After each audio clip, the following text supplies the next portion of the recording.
Guys, panibagong araw, panibagong prank na naman ang gaganapin sa aking kapatid. May prank ako guys, magpapakita ko sa inyo. Kita nyo to. Kita nyo yan guys, anong yung malabas yan mga car yan. Kasi mga bes, ini Richard yan o car. Monster truck na car yung ni Richard. So, isipan ko palitan natin to ng kumaon. Ay hindi, mali. Maghanap tayo kung alin ang gandang i-prank sa kanya. At pati naman sa hala, hindi naman ganito yung aking pinanood kanina. Bakit bakit nag-iba? Ewan ko dun, anong tawag dun? So ayan ang mga bash ko. Palitan lang natin yan. So yan, and maghanap tayo. Ito, alin yung maganda ba? Yan ang mga beshi on the Richard ko na Cocomelon. Let's go, yan.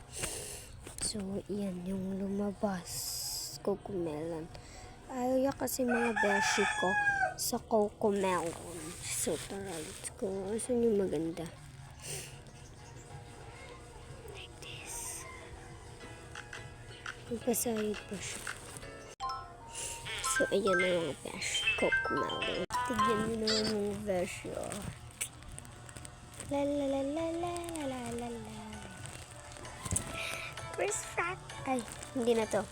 Dito pala first prank. Cherry. So, let's go. Abangan nyo yung part 2.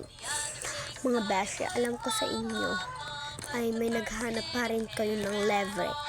First, ito, may papakita ko sa inyo. Ito to guys. Alam niyo ba, saan ko ito nabili? Isang set na ito siya. May white, may mga blue, red. Alam niyo ba kung saan ko ito nabili mga beshi? Iisa lang yun. Sa Temo. Pwede kayong bumili sa Temo ng ng free. Walang bayad. Basta gamit niyo lang yung account ko. Pwede kayong bumili sa Temo kahit anong gusto niyo.